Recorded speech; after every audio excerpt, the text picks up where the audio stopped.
Forex क्या है दोस्तों? Forex is all about the exchange the currency, मतलब एक देश की करेंसी से दूसरे देश की करेंसी को एक्सचेंज करना, राइट? अब बात आती है यहाँ पर, कई लोग बोलते हैं कि मतलब मैं अभी अगर मैं उसमें जाऊंगा तो बहुत सारे सवाल हैं जिनको मैं रिपीट नहीं करना चाहता। वो सवाल ऑलरेडी आपके जहन में है, जो आपके पास लोगों ने थ्रो आउट किए होंगे, या कहीं ना कहीं आपने ऑनलाइन जिस भी टूल का यूज किया होगा वहां से आए होंगे। सबसे पहले मैं ये समझाना चाहता हूं दोस्तों कि जस्ट लाइक अगर मैं बात करूं हमारा इंडियन रुपीस की, अगर हम बात करें, हम आईएनआर बोलते हैं, in a global term it's INR या रुपया। इस रुपए पे आप मुझे थोड़ा सा इंटरेक्टिव भी रखेंगे दोस्तों, तो थोड़ा सा चैट बॉक्स का जरूर उपयोग करिएगा। तो मैं जस्ट ये पूछना चाहता हूँ कि ये आईएनआर या ये जो रुपया है, इस पे कंट्रोल किसका है? लाइक इंडियन गवर्नमेंट का है या किसी और का है? तो डेफिनेटली सवाल हर जगह से कॉमन है, इंडियन गवर्नमेंट का, राइट? मैं बस ये सवाल का एक एक सवाल जो मैं अभी पूछ रहा हूँ, थोड़ा सा जवाब दीजिएगा चैट बॉक्स में, कि इस इंडियन रुपीस पे, इस आईएनआर पे क्या कोई और देश या कोई और देश की सरकार कंट्रोल कर सकती है? If yes then type yes, और इफ नॉट देन नो। थोड़ा सा इंटरेक्टिव रखेंगे प्लीज चैट बॉक्स में, अगर थोड़ा सा मैं भी, के मुझे भी हो। हम्म, हम्म,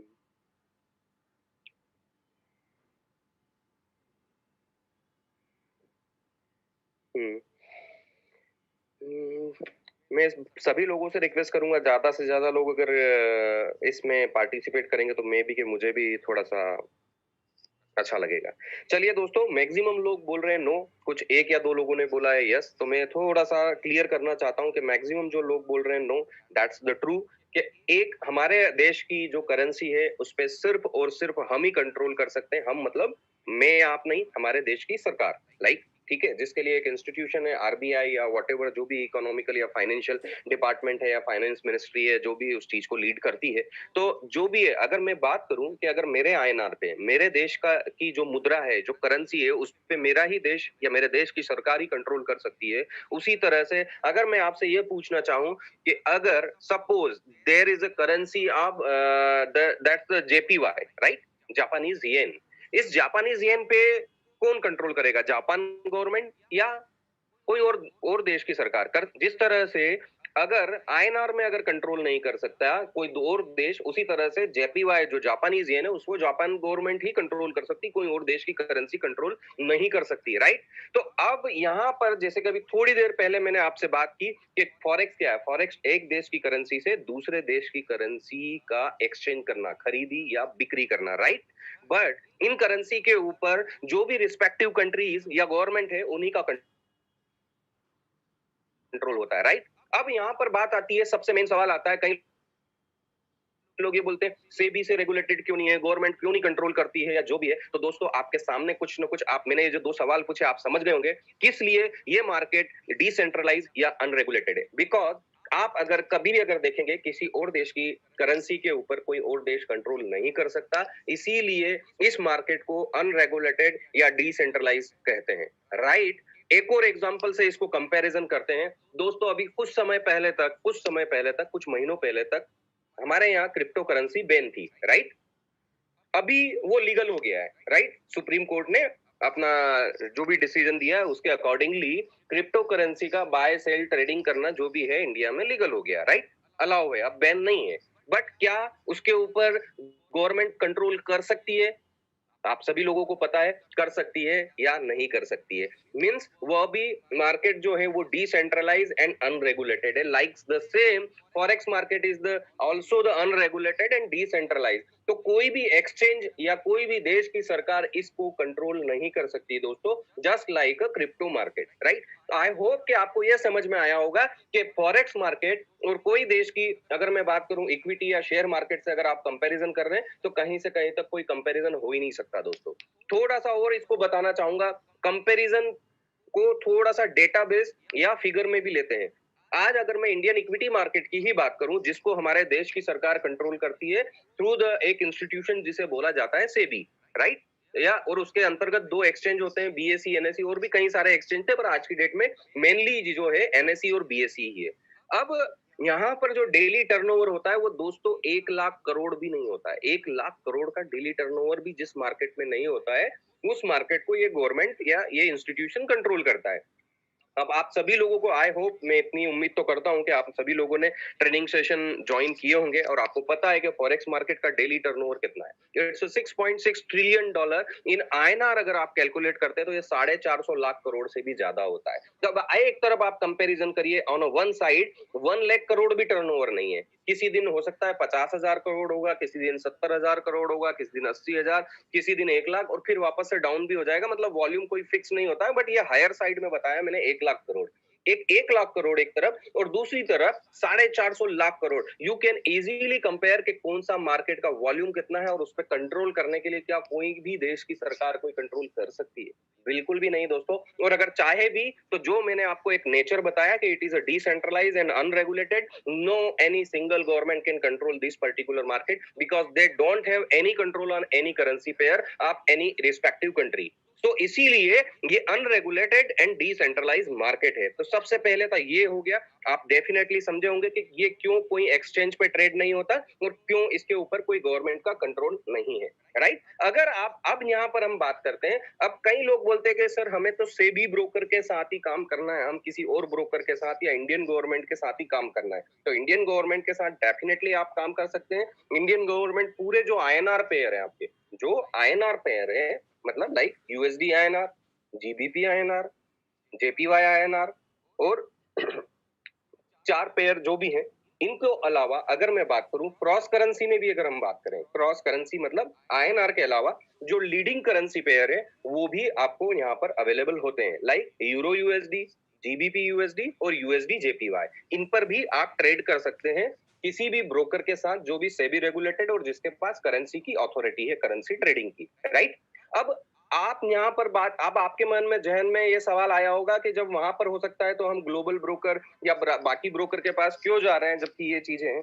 अब आप सभी लोगों को पता है, आप सभी लोगों को मैं ये उम्मीद करता हूं कि यहाँ पर मतलब गिने चुने लोग ही नए होंगे, बाकी मैक्सिमम लोग जो हैं जिनने ऑलरेडी पूरा एक बेसिक ट्रेनिंग मॉड्यूल कंप्लीट किया होगा। आपको पता है यहाँ पर 4 हमारे अलग अलग सेशन होते हैं, जो कि एक टोक्यो सेशन होता है, एक न्यूयॉर्क सेशन होता है।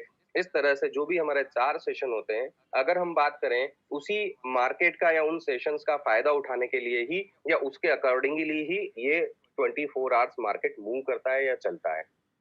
अब अगर मैं आपसे बात करूं, लाइक अगर हम यूरो यूएसडी की ही बात करें, आप सभी लोगों को पता होगा यूरो यूएसडी का मैक्सिमम मोमेंट किस समय आता है?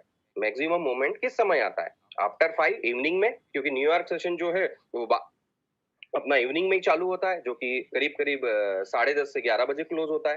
तो आप ये देखिए कि यहाँ पर जितने भी हमारे ब्रोकर हैं उनका जो ऑपरेटिंग या जो टाइमिंग्स हैं, लाइक अगर इक्विटी मार्केट की अगर आप बात करें तो 9:15 बजे से चालू होकर 3:30 बजे बंद हो जाता है। बट वहीं अगर हम बात करें तो ये जो है आपका, अगर करेंसी मार्केट जो आप ट्रेड करते हैं आईएनआर पेयर पे या व्हाटएवर जो भी है, इवन दो कमोडिटी या जो भी, वहां पर आपका मार्केट जो है करेंसी मार्केट ये क्लोज हो जाता है 5 बजे। मैं बात किसकी कर रहा हूँ? इंडियन मार्केट, इंडियन ब्रोकर की। अब आप ये सोचिए, आपको अपॉर्चुनिटी, अब मैं आप में से कई लोग होंगे जो मैक्सिमम जो थोड़ा बहुत अच्छे से ट्रेडिंग जान चुके होंगे, तो कहीं ना कहीं उनकी एक करेंसी पेयर जिसमें जो पैसा भी अच्छा देता है और जिसके कारण कई लोग नुकसान भी ज्यादा करते हैं, जिसे बोलते हैं commodity pair, that is the एक्सयू USD, right. Gold, gold में सबसे ज्यादा मूवमेंट आप सभी लोगों को पता है दिन में आता है या शाम को आता है, न्यूयॉर्क सेशन में आता है या दूसरे सेशन में आता है, ये आपको भी पता है। तो अब आप ये बताइए कि आप और हम यहाँ पर, लाइक अगर मैं बात करूं कि हम जो भी काम कर रहे हैं, हम पैसा कमाने के लिए काम करना चाह रहे हैं या किसी लाइन में खड़ा होने के लिए काम करना चाह रहे हैं? आई होप कि जो मैं बताना चाह रहा हूँ आप समझे होंगे। कहने का मतलब ये है दोस्तों कि सबसे पहले तो आईएनआर पेयर की अगर बात करें, ओवरऑल करंट फॉरेक्स मार्केट में अगर हम बात करें तो आईएनआर पेयर 1% भी कंट्रीब्यूट नहीं करता है। जो 450 लाख करोड़ की मैं बात कर रहा हूँ ना दोस्तों, उसमें ये 1% भी कंट्रीब्यूट नहीं करता है इन अ डेली टर्नओवर। तो you can easily predict that कि यहाँ पर वॉल्यूम होगा ही नहीं, वॉलेटिलिटी होगी ही नहीं, तो वहां पर हम पैसा कैसे बनाएंगे? पैसा उसी में बनाएंगे जिसमें ज्यादा वॉलेटिलिटी होती है, ज्यादा फ्लक्चुएशंस होते हैं, ज्यादा वॉल्यूम होता है। तो अपॉर्चुनिटी अगर हमें फाइंड आउट करनी है तो हमें आईएनआर पेयर में नहीं मिलती, और इसको आप इजीली, अगर किसी भी व्यक्ति को थोड़ा बहुत अगर चार्टिंग देखना अगर आता है तो आप देख सकते हैं कि वहां पर कई बार आपको उस चार्ट को देख के आप समझ सकते हैं कि यहाँ पर क्या अपॉर्चुनिटी मिली है या नहीं मिली। थोड़ा सा देखिएगा इस कॉल के बाद कि ये चीज जो मैं बोला हूँ वो उससे रिलेट कर रही है या नहीं कर रही है। तो यहाँ पर बात आती है कि अगर मैं इस ब्रोकर के साथ काम करूंगा, लाइक जो भी सेबी से हम बात करते हैं कि मेरे को सेबी ब्रोकर के साथ काम करना है, तो आप कहीं ना कहीं बाउंडेड हो जाते हो सिर्फ 9:15 से 5 के लिए। और आप तो अगर सपोज आपने यूरो यूएसडी पेयर में ट्रेड किया वहां पर और मालूम पड़ा उसमें जो भी टीपी या एसएल आपका जो आता है वो 5 बजे बाद ही आता है, 5 बजे बाद ही आता है। मैं ये बात कर रहा हूँ लिमिटेशन की कि there is a limitation with the SEBI, क्योंकि वो एक्सचेंज का एक टाइमिंग होता है, उसके अकॉर्डिंगली सभी ब्रोकर अपना काम क्लोज कर लेते हैं। तो आप इस चीज का फायदा नहीं उठा पाते और इसी कारण हम कहीं ना कहीं जो भी हमारे ग्लोबल ब्रोकर होते हैं, मैक्सिमम लोग जो पैसा कमाना चाहते हैं फॉरेक्स मार्केट से, उनको ग्लोबल ब्रोकर के साथ ही काम करना होता है due to this limitation of Indian brokers, right. और यहाँ पर लिमिटेड पेयर होते हैं। तो अब मैं बात कर रहा हूँ यहाँ पर, आप इजीली समझ गए होंगे कि क्यों हम दूसरे ब्रोकर के पास मतलब अरे बात कर रहे हैं कि लाइक कोई शेर खान, कोई मोतीलाल ओसवाल या जो भी हमारे इंडियन एक्सचेंज पे जो ट्रेड करते हैं इक्विटी मार्केट से रिलेटेड जो ब्रोकर है, उनकी बजाय हम ग्लोबल फॉरेक्स ब्रोकर के पास क्यों करते हैं। आई होप कि आप समझ गए होंगे कि ये चीज क्यों संभव, इसमें क्या हर्डल है और हम क्यों उनके पास काम करते हैं, राइट। तो आपका एक जो सवाल कि व्हाई नॉट सेबी ब्रोकर या इंडियन ब्रोकर, तो आप समझ गए होंगे कि ये हमारी रिक्वायरमेंट। हाँ, अगर आपको ये मन खुश करना है कि मैं करेंसी ट्रेडिंग करता हूँ इंडियन एक्सचेंज पे, तो आप अपना अकाउंट ओपन करिए और देखिए वहां पर आके आपको अपॉर्चुनिटी मिल पा रही है नहीं मिल पा रही है पैसा बनाने के लिए। तो ये एक सबसे बड़ी जो चैलेंज है जिसका सॉल्यूशन जो है वो यही है कि हम ग्लोबल ब्रोकर जो कि एक रेगुलेटेड लाइसेंस्ड ब्रोकर हो, उनके साथ हम अगर काम करेंगे तो डेफिनेटली हम काफी अच्छा तरह से पैसा बना सकते हैं, क्योंकि हम वहां पर वॉलेटिलिटी, जो फ्लक्चुएशन या जो वॉल्यूम का मूवमेंट होता है उसके अकॉर्डिंगली वहां पर हम ट्रेड करते हैं और पैसा बनाते हैं। अब बात आती है ये तो मैंने आपको ओवरऑल मार्केट के बारे में बात कर ली कि फॉरेक्स मार्केट क्या है, ये क्यों, मतलब अगर मैं बात करूं क्यों इस पे जो हम बात करते हैं कि गवर्नमेंट का कंट्रोल हमारे ब्रोकर के पास क्यों नहीं है, या जो भी थोड़े से ये जो बेसिक सवाल थे, आपको आई होप कि आपने नोट डाउन किए होंगे और आप समझे भी होंगे। अब हम आते हैं एक सबसे बड़ा सवाल, जब भी जो थोड़ी देर पहले मैंने आपको बोला कि थोड़ी देर पहले नहीं, शुरुआत में ही, कि जब भी कोई भी चीज होती है, अगर घर में डिश भी बनाना है, कोई एक छोटी सी चीज भी बनानी है और बड़े से बड़ा भी चीज करना है, तो हम सबसे पहले ना भगवान के पास जाते हैं, ना अपने माता पिता के पास जाते हैं, ना ही किसी एक्सपर्ट के पास जाते हैं। हम जाते हैं किसके पास? गूगल बाबा, राइट। आप सभी लोग जानते हैं कि ये जो बाबा है आज की डेट में पूरी दुनिया का मनस्थिति माइंडसेट चेंज करने में माहिर है, और हम डेफिनेटली ये जानते हैं, उसके बावजूद भी हम उसी के शरण में रहते हैं, उसी के कहीं ना कहीं इन्फ्लुएंस में रहते हैं। दोस्तों, मैं बात करूं जो जस्ट एज पर, अगर आप मेरा व्यू अगर चाहते हैं तो मैं यही बोलूंगा, हुज द यूट्यूब और द गूगल। थोड़ा सा मैं इसको रिलेटिवली भी आपसे पूछना चाहूंगा। गूगल और यूट्यूब जो है ना दोस्तों, वो है source of information. This all tool are the source of information, not for the knowledge. अगर मिलेगा भी तो थोड़ा बहुत, नॉट दैट मच। क्यों? क्योंकि यहाँ पर काफी डिसरप्टिव इंफॉर्मेशन रहती है। जैसे कि लाइक अगर मैं बात करूं, प्रसाद सर है, प्रसाद सर को अपना यूट्यूब चैनल बनाना है। अब उस यूट्यूब चैनल के लिए उनको व्यूज और लाइक्स या जो भी सब्सक्रिप्शन सब्सक्राइबर बढ़ाने हैं, तो वो चीज या वो संदेहास्पद चीजें जिनको लोग सुनना ज्यादा पसंद करते हैं, या जो डिस्प्यूटेड, डेफिनेटली जहां पर डिस्प्यूट होगा आदमी पहले आएगा, तो डेफिनेटली आपके सब्सक्राइबर भी बढ़ेंगे, व्यूज भी बढ़ेंगे। तो ऐसी चीजें जहां पर बात की जाती है वहां पर डेफिनेटली ये चीजें होती है। तो आप समझ सकते हैं कि यहाँ पर क्या, किस तरह से जो चीजें आना चाह रही है वो किस तरह से आ रही है। तो सोर्स ऑफ इंफॉर्मेशन और सोर्स ऑफ नॉलेज, दोनों से आप समझ सकते हैं कि यहाँ पर इंफॉर्मेशन है या नॉलेज है, और हमें क्या चाहिए, इंफॉर्मेशन चाहिए या नॉलेज चाहिए। तो ये हमें डिसाइड करना होगा। और डेफिनेटली अगर हमें बिजनेस रन करना है, आगे बढ़ना है जीवन में, लाइफ में अगर आगे जाना है, इंफॉर्मेशन इज नॉट द, अगर मैं बात करूं, नॉलेज आपको करना पड़ेगा, क्योंकि पैसा हम हमारे नॉलेज का कमाते हैं, इंफॉर्मेशन का नहीं कमाते हैं दोस्तों। तो यहाँ पर मैं अगर बात करूं, सबसे मेनली जैसे ही वो डालता है लाइक फॉरेक्स, तो सबसे मेन चीज, एक सवाल आता है कि फॉरेक्स तो क्या बोलते हैं, इलीगल है और व्हाटएवर जो भी है, ब्ला ब्ला ब्ला। मैं अगर बोलने जाऊंगा तो कई सारी चीजें हैं जो कि 2 से 5 मिनट लग सकते हैं उसमें बात करने में। थोड़ा सा मैं एक जवाब चाहूंगा आप सभी लोगों से। आप यहाँ पर अभी अगर इस कॉल पे अगर मैं देखूं ऑलमोस्ट 65 लोग हैं, मैं आपसे आपसे ये जानना चाहूंगा, थोड़ा सा जो मैंने बात की उसको रिलेटिवली थोड़ा सा एक रियलिटी चेक भी ले लेते हैं। मैं प्रसाद सर या यहाँ पर विशाल सर हैं या जितने भी लोग हैं, सभी को कभी न कभी किसी न किसी कारण से डॉक्टर का सामना तो करना ही पड़ता है। डॉक्टर के पास जाते ही हैं हम। किस लिए जाते हैं? अगर हमें किसी को फीवर आ गया, किसी भी कारण से हम जाते हैं, हम क्या देखते हैं? हम क्या देखते हैं किस डॉक्टर के पास जाना चाहिए? लाइक थोड़ा-सा एक मैं बात करूँ जैसे कि आप कहीं भी एक डॉक्टर कैंपस में या एक हॉस्पिटल्स में या जहाँ पर भी डॉक्टर्स के केबिन होते हैं, वहाँ पर जाते हैं, वहाँ पर उन सभी लोगों के वो लगे रहते हैं लाइक होर्डिंग्स या साइनेज लगे रहते हैं कि लाइक अगर मैं बात करूँ डॉक्टर एबीसी, एमबीबीएस, एमएस और जो भी उनने मेडिकल कॉलेज से जहाँ से भी उन्होंने अपना मेडिकल या ये मेडिसिन की स्टडी की है वो मेंशन रहता है। इफ सपोज कोई डॉक्टर एबीसी है जिनने ये मेंशन किया हुआ है कि MBBS MS from X Y Z university और द कॉलेज, राइट? सेकंड एक और डॉक्टर है डॉक्टर एक्स वाई जेड, वो भी है एमबीबीएस ऑर्थो जो भी स्पेशलिस्ट है आप जो दिखाना चाहते हैं वो उनका वो भी रहता है और कहीं ना कहीं एक मेंशन रहता है कि वो जो एमएस या जो भी स्पेशलिस्ट कोर्स है उनने कहीं ना कहीं किसी और मेजर इंस्टीट्यूट से किया है लाइक आउट ऑफ इंडिया से भी किया है कहीं जगह आपने देखा होगा वो भी मेंशन रहता है तो कहीं ना कहीं हम इन्फ्लुएंस होते हैं कि अरे यार डॉक्टर वेल प्रूवन है काफी अच्छी स्टडी की है इसने ऐसे ऐसे कॉलेज से तो इसके पास जा सकते हैं तो डेफिनेटली एबीसी और एक्स वाई जेड का मैंने आपको बता दिया थोड़ा सा इंटरेक्टिव रखेंगे आप मुझे ये जरूर बताइएगा कि आप कौन से डॉक्टर के पास जाएंगे एक ए क्वाड्रेंट हो गया जिसमें ये 2 डॉक्टर है अब एक बी क्वाड्रेंट हो गया वहां पर दूसरा 2 साइनेज लगे हुए हैं डॉक्टर ज्ञानचंद है doctor Gyanchand certified from YouTube ये एक साइनेज लगा हुआ है right doctor Gyanchand certified from YouTube ये बी क्वाड्रेंट या बी बिल्डिंग में है और सी अगर एक और जो है डॉक्टर रायचंद है certified from Google right 2 doctor इधर हैं जो मेडिकल कॉलेज से पढ़े हुए हैं काफी अच्छे इंस्टीट्यूट से हैं वेल प्रैक्टिस्ड हैं और 2 डॉक्टर ये हैं जो सर्टिफाइड फ्रॉम गूगल और यूट्यूब है आप मुझे थोड़ा सा चैट बॉक्स में डालिए आप ए क्वाड्रेंट वाले या ए बिल्डिंग वाले डॉक्टर के पास जाएंगे अपना इलाज कराने या बी बिल्डिंग वाले जो यूट्यूब और गूगल वाले डॉक्टर हैं उनके पास जाएंगे गुड ए ए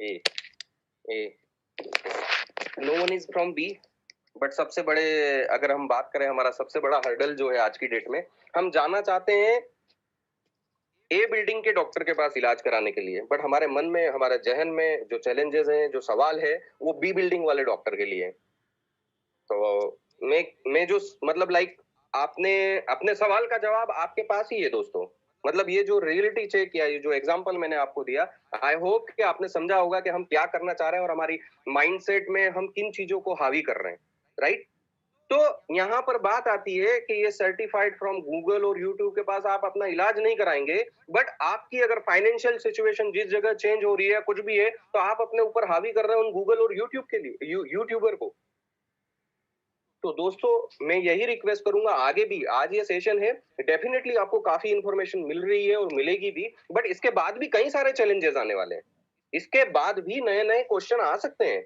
हमें ये देखना है कि हमें गूगल और यूट्यूब का सहारा लेना है उनके थ्रू उनको डिसीजन मेकर बनाना है या वो डिसीजन हमें मेक करना है या सॉल्यूशन हमें ढूंढना है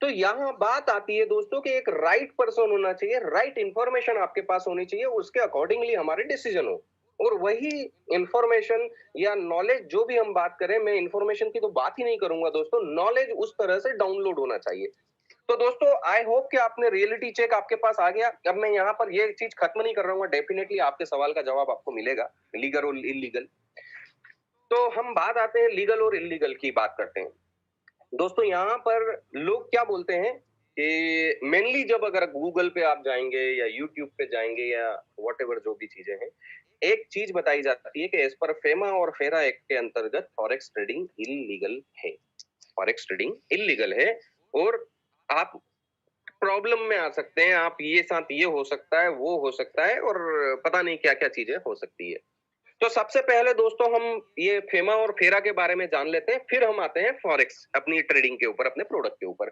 क्या है फेमा और क्या है फेरा दोस्तों फेरा जो है सबसे पहले मैं बात करूं ये फेरा एक्ट जो था ये 1971 में आया था और डेफिनेटली ये काफी मतलब अगर इसमें बात करूं काफी इसमें रिस्ट्रिक्शन थे restriction for the foreign investment, मतलब फॉरेन इन्वेस्टमेंट अपने इंडिया में कैसे आता है, क्या आता है, उसके अकॉर्डिंगली ये चीज थी। और इसी में थोड़ा सा लिबरल होके करने के लिए गवर्नमेंट ने 2000 के बाद फेमा एक्ट लेके आया। 2000 के पहले जो फेरा था, अगर कोई भी कुछ चीज करता तो उसके ऊपर कुछ मतलब लाइक डेफिनेटली उसको कुछ ज्यादा पनिशमेंट या व्हाटएवर जो भी एक्शन थोड़े से स्ट्रिक्टली लिए जाते थे। और जब ये फेमा आया तो फेमा एक्ट का मेनली ये था कि हम किसी भी व्यक्ति को अगर कोई इस एक्ट के अंतर्गत डेविएशन करता है तो उसे कहीं भी कोई भी क्रिमिनल एक्टिविटी या जो चीजें पुराने लोग इसका मिसयूज करते थे तो वो चीजों से बच के सिर्फ पेनल्टी या कुछ चीजें लगाई जाएगी। वो कहीं भी किसी भी ऐसे प्रॉब्लम्स जो पहले थे वो नहीं होंगे। तो उसी के कारण जब ये फेमा एक्ट आया तो हमारे यहाँ फॉरेन इन्वेस्टमेंट बढ़ा। मतलब एफडीआई इन्वेस्टमेंट या जो भी आप फॉरेन डायरेक्ट इन्वेस्टमेंट की बात करें, इसको बढ़ाने के उद्देश्य से ये फेमा एक्ट आया था। और उसमें दिन दिन मतलब कभी ना कभी कुछ ना कुछ चेंजेस, कुछ ना कुछ अमेंडमेंट होते रहे। तो अगर आज की डेट में अगर मैं बात करूं हमारे फॉरेक्स ट्रेडिंग से रिलेटेड या फॉरेक्स से रिलेटेड, जब ये लोग बात करते हैं गूगल और यूट्यूब पे या कोई भी व्यक्ति कि ये लीगल या इलीगल है तो बोलता है फेमा एक्ट के अंतर्गत इलीगल है। आप अगर फेमा एक्ट को अगर पढ़ेंगे तो फेमा एक्ट में कहीं भी ये मेंशन नहीं है, फॉरेक्स जरूर मेंशन है दोस्तों, नोट करिएगा। There is a mentioning of forex but there is no mention of forex trading. There is no mention of forex trading. अब फॉरेक्स क्या है आपको पता है, एक देश की करेंसी से दूसरे देश की करेंसी का एक्सचेंज या व्हाटएवर जो भी है। तो फेमा एक्ट के अंतर्गत थोड़ा सा, चलिए थोड़ा सा एक और चीज इसमें इंक्लूड करता हूं दोस्तों। आप में से सभी लोगों ने देखा होगा, फॉरेन पढ़ा होगा, फॉरेन रिजर्व फंड या फॉरेन रिजर्व आपने देखा होगा कि अभी तक का भारतीय क्या विदेशी मुद्रा कोष भंडार, ये हिंदी में एक शब्द है और इसको फॉरेन रिजर्व भी बोला जाता है इंग्लिश में। तो ये इसके बारे में आप लोगों ने सुना ही होगा। और ये जो है ये फॉरेन रिजर्व या विदेशी मुद्रा कोष भंडार जो होता है, यहाँ पर हमारा फॉरेन करेंसी लाइक हम मेजरली अगर बात करें तो आज की डेट में जो डोमिनेंट करेंसी है वो है यूएस डॉलर, जिसका आपका अकाउंट भी फॉरेक्स में उसी में होता है। तो ये यूएस डॉलर जिस कंट्री के पास ज्यादा होता है उसकी इकोनॉमिकल या फाइनेंशियल सिचुएशन उतनी ही स्ट्रांग होती है। तो अंडर दिस फेमा एक्ट हमारे जो मोदी जी के पहले जो प्रधानमंत्री थे उस समय की बात है, 2012 और 13 या 11-12 की, उन्होंने एक और अमेंडमेंट, आप कोई भी करेंसी अगर इसके पहले फॉरेक्स ट्रेडिंग कब से हो रही, थोड़ा सा हम ये भी समझे। फॉरेक्स ट्रेडिंग 90s से इंडिया में हो रही, 90s से। और उस समय से मतलब 1995 के आजू बाजू जब हर्षद मेहता और थोड़ा सा बहुत मार्केट में ट्रेडिंग का इवॉल्वमेंट हुआ था ना, कि ट्रेडिंग नाम की भी कोई चीज होती है, तब से फॉरेक्स ट्रेडिंग इंडिया में एग्जिस्ट करती है दोस्तों। और जो भी ग्लोबल ब्रोकर थे उनके साथ लोग मार्केट में ट्रेड कर रहे थे, अभी भी कर रहे हैं और करते रहेंगे। पहले क्या होता था, पहले लोग अपने यहाँ की करेंसी से, जैसे कि आपका अकाउंट जो होता है, जो अगर हम अकाउंट अपना फॉरेक्स ट्रेडिंग का लेते हैं यूएस डॉलर में होता है, मतलब आपको उस समय तक जब तक ये अमेंडमेंट आया था फेमा एक्ट का, तब तक आपको जो भी ब्रोकर रहता था उसको यूएस डॉलर देने पड़ते थे। क्या देने पड़ते थे? US dollar. आपको थोड़ा सा मैं हम 7-8 साल पहले तक जाते हैं, आपको याद होगा कि वेस्टर्न यूनियन मनी ट्रांसफर आपने सुना होगा। वेस्टर्न यूनियन आज भी है, एग्जिस्ट अभी भी करता है, बट आज से 7-8 साल पहले अगर आप देखें तो उसके काफी सारे ऑफिसेस या काफी सारी फ्रेंचाइजी या आउटलेट मोस्टली प्लेसेस पे हुआ करते थे, जो कि आज की डेट में एग्जिस्ट नहीं करते, गिने चुने जगह पर रहते हैं। ये क्यों थे? क्या होता था पहले, कि पहले कोई भी व्यक्ति अपने फॉरेन करेंसी का ट्रांजैक्शन, मतलब अपनी एक देश की करेंसी से दूसरे देश की करेंसी का, लाइक अगर प्रसाद सर को अगर यूएस में यूएस डॉलर भेजने हैं या उनको रशिया में रूबल भेजना है या जो भी है, तो वो वेस्टर्न यूनियन के थ्रू इजीली हो जाता था। मतलब there is was no any requirement of any proof और एनी थिंग इज देयर कि आप क्यों भेजना चाह रहे हो, पहले एज ही चला जाता था। तो उसी के लिए अगर वो जो चीजें हो रही थी उसमें हैवी ट्रांजैक्शन हो रहा था, और उसके अंतर्गत क्या होता था कि हमारा जो फॉरेन रिजर्व है वो अफेक्ट होता था। तो उस पे कंट्रोल करने के लिए, उस पे कहीं ना कहीं लिमिटेशन लगाने के लिए फेमा एक्ट के अंतर्गत एक चीज ये आ गई कि आप कोई भी फॉरेन करेंसी का ट्रांजैक्शन फ्रीली नहीं कर सकते। आप वापस से सुनिएगा, फॉरेन करेंसी का ट्रांजैक्शन मतलब अपार्ट फ्रॉम आईएनआर कोई भी करेंसी का ट्रांजैक्शन आप फ्रीली नहीं कर सकते। मीन्स बिना डॉक्यूमेंटेशन, बिना मतलब रिक्वायरमेंट के आप ये चीज नहीं कर सकते। अब हुआ क्या? हुआ ये दोस्तों कि जब ये एक्ट आया, जब ये चीज आई, जब ये लिमिटेशन लगाया, तो जितने भी फॉरेक्स ब्रोकर उस समय तक थे, उनमें से कई ब्रोकरों ने अपने ऑपरेशन बंद कर दिए। कई ब्रोकर्स ने अपने ऑपरेशन बंद कर दिए और वो इंडिया छोड़ के अपना बिजनेस जो भी है समेट के चले गए। बाकी आज भी उन लोगों के बिजनेस बाहर चल रहे हैं। ये क्या, ये ऐसा क्यों हुआ और बाकी क्यों रह गए? कहीं ना कहीं इसको मैं थोड़ा सा आगे लेता हूं। यहाँ पर क्या हुआ कि ये ब्रोकर इस एक्ट के अकॉर्डिंगली जो डिपॉजिट विड्रॉल की जो सर्विसेज है उसको नहीं दे पा रहे थे, अपने आप को फैमिलियर नहीं पा रहे थे। इसी कारण इन लोगों ने इंडियन ऑपरेशन अपने बंद किए और ये लोग यहाँ से चले गए। अब जो ब्रोकर है यहाँ पर आज की डेट में हमारे पास, वो जो ब्रोकर है वो कहीं ना कहीं इस एक्ट का एक solution as a third party हमें देते हैं, राइट? क्या देते हैं हमें? जैसे कि अगर मैं आपसे पूछता हूं, आप सभी लोग थोड़ा सा जवाब दीजिएगा मुझे। मैंने फेमा एक्ट बता दिया, फॉरेक्स बता दिया, आई होप आप समझ गए होंगे। इसमें फॉरेक्स ट्रेडिंग का कहीं से कहीं कोई लेना देना नहीं है। बस ये है कि फॉरेन करेंसी का कोई भी ट्रांजैक्शन फ्रीली नहीं होगा इस एक्ट के अंतर्गत, राइट? अब क्या हुआ कि जो भी ब्रोकर है जिनको यहाँ पर बिजनेस करना था, उन्होंने इसका एक सॉल्यूशन निकाला। उस सॉल्यूशन क्या है, थोड़ा सा मैं आप सभी लोगों से पूछूंगा, आप मुझे यस या नो में जवाब दीजिएगा।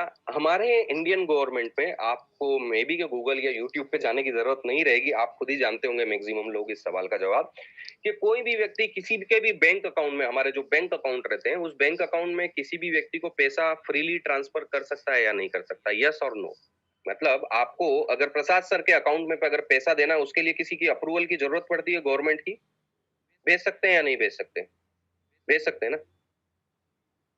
नहीं, मतलब कई लोग यस और नो दोनों डाल रहे हैं। मैं वापस से सवाल का थोड़ा सा आपको एलाबोरेट कर देता हूँ कि हम किसी भी व्यक्ति के बैंक अकाउंट में फ्रीली आईएनआर अपना जो पैसा जो रहता है वो डिपॉजिट कर सकते हैं? अगर कर सकते हैं तो यस टाइप कीजिए, और अगर कहीं कोई लीगल उसमें होता है तो नो डालिए। Yes yes yes yes yes yes yes, okay, great. So दोस्तों, आप सभी को पता है कि हम किसी भी व्यक्ति के अपने जो इंडियन बैंक अकाउंट है उसके अकाउंट में पैसा डिपॉजिट कर सकते हैं, Indian bank to Indian bank या जो भी हमारी अकाउंट्स रहते हैं, ठीक है? अब मैं आपसे ये पूछता हूं कि सपोज प्रसाद सर ने किसी को 1 लाख रुपए दिए, किसी के अकाउंट में, किसी के अकाउंट में 1 लाख रुपए दिए, और 5 या 6 महीने बाद उस व्यक्ति से उन्होंने पैसा वापस लिया, और उसने किसी भी तरह से 1 लाख की अगेंस्ट 1,20,000 रुपए दिए, मतलब 20,000 रुपए ज्यादा है, राइट? उस 20,000 रुपए का क्या करेंगे? मतलब लाइक अभी तो ठीक है, अलाउ है, जो भी है, बट कल से कुछ भी अगर चीजों से अगर आपको बचना है गवर्नमेंट की तरफ से, या कुछ भी के या कुछ नोटिस नहीं आना चाहिए इन ट्रांजेक्शन से रिलेटेड या जो भी है, तो हम क्या करते हैं, जो भी इनकम हमें किसी भी ट्रांजेक्शनल इनकम होती है, ये बैंकिंग बेस पे जो भी इनकम होती है, जो ट्रांजेक्शन, कई लोग ट्रेडिंग करते हैं, खरीद लेते हैं, फिर बेच देते हैं, फिर उसका पैसा अकाउंट में लेते हैं, इस तरह से सभी चीजें रहती हैं। आई होप के कई सारे लोग इस चीज को, इस सिस्टम को जानते होंगे। तो ये जो 20,000 रुपए प्रसाद सर ने एक्स्ट्रा अर्न की है इस पर्टिकुलर एक ट्रांजेक्शन से, जब भी प्रसाद सर आईटीआर फाइल करेंगे तो उनको अपना बैंकिंग सबमिट करके उस बैंकिंग के बेस पे उस 20,000 रुपए पे जो भी उनका स्लैब है टैक्स का, उसके अकॉर्डिंगली उस पे टैक्स फाइल करना होगा, राइट? तो ये जो टैक्स जैसे ही वो फाइल करेंगे तो इनकी इनकम जो है उसके ऊपर कहीं कोई क्वेरी नहीं कर सकता, राइट? मतलब 1 नंबर की इनकम हो गई, राइट? तो यहाँ पर ये जो फेमा एक्ट था जिसके कारण कई ब्रोकर बाहर चले गए, बट कुछ ब्रोकर नहीं, कई सारे ब्रोकर आज भी हैं इंडिया में। तो हमें इस फेमा एक्ट में अगर नहीं आना है और फॉरेक्स ट्रेडिंग करना है तो हमें उस ब्रोकर के साथ काम करना चाहिए जो हमें इंडियन बैंकिंग सिस्टम के थ्रू डिपॉजिट ले और उसी के थ्रू विड्रॉल दे। वापस से रिपीट कर रहा हूं दोस्तों, फेमा एक्ट के अंतर्गत जैसा मैंने बताया कि हम कोई भी फॉरेन करेंसी का ट्रांजैक्शन नहीं कर सकते, इसी के लिए कई ब्रोकर यहाँ से चले गए, और अगर हमें ट्रेडिंग करना है तो हमें उन्हीं ब्रोकर के साथ काम करना चाहिए, उन्हीं के यहाँ अकाउंट ओपन करना चाहिए जो हमें इंडियन बैंकिंग सिस्टम के थ्रू हमसे डिपॉजिट ले और विड्रॉल दे, और जिनकी सर्विसेज बेहतर हो। कौन सा ब्रोकर अच्छा है कौन सा नहीं है वो आप आइडेंटिफाई कर सकते हैं विद आपके लीडर या उनसे कंसल्ट करके। तो आप समझ गए होंगे कि यहाँ पर किस तरह से अगर हम इंडियन बैंकिंग सिस्टम के थ्रू डिपॉजिट और विड्रॉल लेते हैं तो हम कहीं भी किसी भी तरह से फेमा एक्ट या इन सब चीजों के अंतर्गत नहीं आते। तो आप समझ सकते हैं कि आप क्या कर रहे हैं, आप लीगल कर रहे हैं या इलीगल कर रहे हैं। मुझे इसमें बताने की जरूरत नहीं, मतलब आप ये समझ सकते हैं कि यहाँ पर आपके पास लिमिटेशन है, उस लिमिटेशन के अंतर्गत आपको ट्रेडिंग करना है और उस लिमिटेशन के अंतर्गत ही आपके फाइनेंशियल ट्रांजैक्शन होने चाहिए। आपको कोई भी उस ब्रोकर के साथ काम नहीं करना है जो आपसे यूएस डॉलर में डिपॉजिट मांगे, राइट? अगर आपने यूएस डॉलर में डिपॉजिट दिया किसी भी ब्रोकर को तो डेफिनेटली कभी भी जब भी वो ट्रांजैक्शन स्कैनिंग में आएगा तो आपके ऊपर क्वेरी आ सकती है। बट इंडियन बैंकिंग सिस्टम के थ्रू अगर कोई भी डिपॉजिट या विड्रॉल लेता है तो आप फ्रीली ट्रेडिंग कर सकते हैं दोस्तों। अब किसी के मन में थोड़ा-सा और भी अभी ज़हन में सवाल है, तो डेफ़िनेटली आप और हम काफ़ी अनुभवी लोग होंगे। हमने दुनिया देखी है, जो भी चीज़ें हैं। मैं थोड़ा-सा आप सभी लोगों से ये पूछना चाहता हूँ, लाइक जितने भी सेलिब्रिटी है, जो सेलिब्रिटी होते हैं, इनके पास लाइक काफ़ी अच्छा पैसा होता है। मैं उनमें से कुछ अगर नाम लूँ, जैसे कि लाइक नवाज़ुद्दीन सिद्दीकी, अगर मैं क्रिकेट प्लेयर की बात करूँ लाइक युवराज सिंह, सुरेश रैना, लाइक युजवेंद्र चहल या जो भी लोग हैं, ये ऐसी ऐसी जो पर्सनैलिटीज़ हैं, ठीक है कोरोना आया, लॉकडाउन हो गया या जो भी हो गया, आपको क्या लगता है ये सभी लोग जिनके मैंने नाम लिए हैं, ये लोग क्या रोड पे आ गए हैं क्या? इनके खाने के फाके पड़ गए हैं क्या? कि ये कुछ भी कर सकते हैं? आई होप कि आपके पास जवाब जो होगा कि ऐसा कुछ भी नहीं है, काफ़ी अच्छा पैसा है, काफ़ी अच्छे फाइनेंसेस हैं, कोई दिक्कत नहीं है इन लोगों को, राइट? अब ये लोग अगर किसी भी फॉरेक्स ट्रेडर का या फॉरेक्स ट्रेडिंग से रिलेटेड अगर एडवर्टाइज़मेंट अगर करते हैं, तो मैं थोड़ा-सा आपको ये बताना चाहता हूँ दोस्तों कि क्या ये व्यक्ति ही हाँ करता है? आज अगर मैं बोलूँ कि आप में से कोई भी व्यक्ति एक सेलिब्रिटी है, तो सेलिब्रिटी का डिसीज़न कौन लेता है? उसकी एक टीम होती है। उस टीम में कई सारे मीडिया, पीआर, व्हाटएवर जो भी लोग रहते हैं, वो तो रहते ही हैं, साथ में एक मेन व्यक्ति रहता है, एक जिसे बोला जाता है लीगल एडवाइज़र, राइट? तो इनकी लीगल एडवाइजर टीम भी होती है। आपको क्या लगता है ये लोग इतने मतलब मैंने जो थोड़ा एक लाइन यूज़ की थी अभी थोड़ी देर पहले कि कोरोना के कारण या लॉकडाउन के कारण रोड पे आ गए हैं क्या ये? तो आप मतलब मैं इसलिए पूछ रहा था कि ऐसी स्थिति तो नहीं हुई ना इनकी कि इनके पास और कोई काम ही नहीं बचा फॉरेक्स ट्रेडिंग का एडवर्टाइज़मेंट करने के अलावा? ऐसा कुछ है? आई होप कि जवाब आपके पास होगा। तो यहाँ पर अगर ये लोग अगर इस ट्रेडिंग को इस ट्रेडिंग इंडस्ट्री को अगर प्रमोट कर रहे हैं तो डेफिनेटली आप और हमसे कहीं ज़्यादा नॉलेज उनके लीगल एडवाइज़र को और उनको भी ये एक नॉलेज होगा कि अगर मैं कल से अगर कोई भी इल्लीगल एक्ट या कोई भी इल्लीगल थिंग्स को अगर प्रमोट करूँगा तो मेरे ऊपर क्वेरी आ सकती है और मैं ज़बरदस्ती फँस सकता हूँ। और ये जो ट्रेडिंग जहाँ पर भी ये एडवर्टाइज़मेंट कर रहे हैं या जो भी चीज़ें कर रहे हैं, ऐसा नहीं है कि इनको कोई बिलियन डॉलर दे दिए गए हैं कि चलो ये एक ट्रेडिंग या ये एक एडवर्टाइज़मेंट करने के बाद इनकी ज़िंदगी संवर जाएगी और इनको कुछ ज़रूरत नहीं पड़ेगी। ऐसा कुछ भी नहीं है दोस्तों। तो अगर ये लोग अगर इस चीज़ को प्रमोट कर सकते हैं, जहाँ पर इनकी लीगल एडवाइज़र टीम है, आप और हमसे कहीं ज़्यादा सक्षम और कहीं ज़्यादा नॉलेज उन लोगों के पास है। अगर ये लोग अगर इसको प्रमोट कर सकते हैं और ये लोग अगर आज की डेट में आप देख सकते हो सोशल मीडिया, चलो इन लोगों को हटा दीजिए। अगर हमारे यहाँ की गवर्नमेंट इसको इल्लीगल बोलती है, आप ये देखिए हम सोशल मीडिया पे हम जो पोस्ट करते चले ठीक है, डेमोक्रेटिक कंट्री है, कोई भी कुछ भी बोल सकता है, कोई कुछ भी लिख सकता है, ठीक है, इट्स ओके। बट एडवर्टाइजमेंट अगर हो रहा है, उनके ऑपरेशन यहाँ पर अगर चल रहे हैं, तो आपको क्या लगता है आज तक कोई ना कोई एक आध ब्रोकर को तो गवर्नमेंट को बंद करना था ना, गवर्नमेंट को एक पब्लिकेशन में डालना था कि कोई भी फॉरेक्स ट्रेडिंग नहीं करना चाहिए, इलीगल है, इस फॉरेक्स ट्रेडर को या इस फॉरेक्स ब्रोकर को हमने अंदर किया है या जो भी चीज की है। कभी कुछ सुना आपने? क्या होता है कि कौन-सी इन्फॉर्मेशन को किस तरह से डेविएट किया जाए, इन चीज़ों को आप गूगल और यूट्यूब से काफ़ी अच्छी तरह से समझ सकते हो, मतलब लाइक अगर कुछ करना है। बट यहाँ पर अगर ये सब चीज़ें चल रही है, ये लाइक मनी कंट्रोल जैसी ऑथेंटिक साइट जिसके ऊपर पूरी की पूरी चीज़ मतलब अगर आज की डेट में हम बात करें, इंडियन फाइनेंशियल सिस्टम या इकोनॉमिकल की अगर मैं बात करूँ, इकोनॉमिक न्यूज़ करनी के से रिलेटेड हो या इक्विटी मार्केट से रिलेटेड हो, ये this is the authentic site. जहाँ पर भी आपको फॉरेक्स ट्रेडिंग या फॉरेक्स ब्रोकर के ऐड मिल जाएँगे। तो अगर ऐसा कुछ होता, तो कोई वहाँ पर ऐड कर पाता इन सब चीज़ों का? तो आप आई होप कि आप समझ पा रहे होंगे कि क्या चीज़ है और क्या नहीं है। देखिए दोस्तों मैं ये बोलूँगा कि आप ओपनली नहीं कर सकते but definitely there are the limitation उन लिमिटेशन के अंतर्गत फॉरेक्स ट्रेडिंग की जाती है। जैसे कि मैंने बताया कि फेमा में आप कोई फॉरेन करेंसी का ट्रांज़ैक्शन नहीं कर सकते तो आपको उस ब्रोकर के साथ काम करना है जो कि डिपॉज़िट और विथड्रॉल आईएनआर में दे, राइट? आई होप कि आप समझ गए लीगल और इल्लीगल एस्पेक्ट। थोड़ा-सा एक और क्वेश्चन थ्रो आउट करता हूँ दोस्तों मैं आप ही लोगों को। जो लोग ये यूट्यूब या गूगल या जहाँ पर भी ये बोलते हैं कि ये इल्लीगल है, आप सभी मुझे ये बताइए कि इल्लीगल एक्टिविटी कुछ भी अगर करी जाए, इल्लीगल कुछ भी अगर करा जाए, तो उसका पनिशमेंट इंडिया में क्या होता है? थोड़ा-सा बताएँगे? चैट बॉक्स में थोड़ा-सा टाइप करके डालेंगे, क्या होता है? इल्लीगल अगर एक्ट किया जाए तो क्या होता है? कोई भी illegal activity? Great, good. Jail, मतलब अंडर द बार, सलाखों के पीछे जाता है आदमी। अब आप मुझे ये बताएँ कि पिछले 20 साल, 25 साल, 30 साल से ये फॉरेक्स ट्रेडिंग इंडिया में एग्ज़िस्ट करती है। अलग-अलग मोड से लोग डिपॉज़िट या विथड्रॉल कर रहे हैं, जो भी है।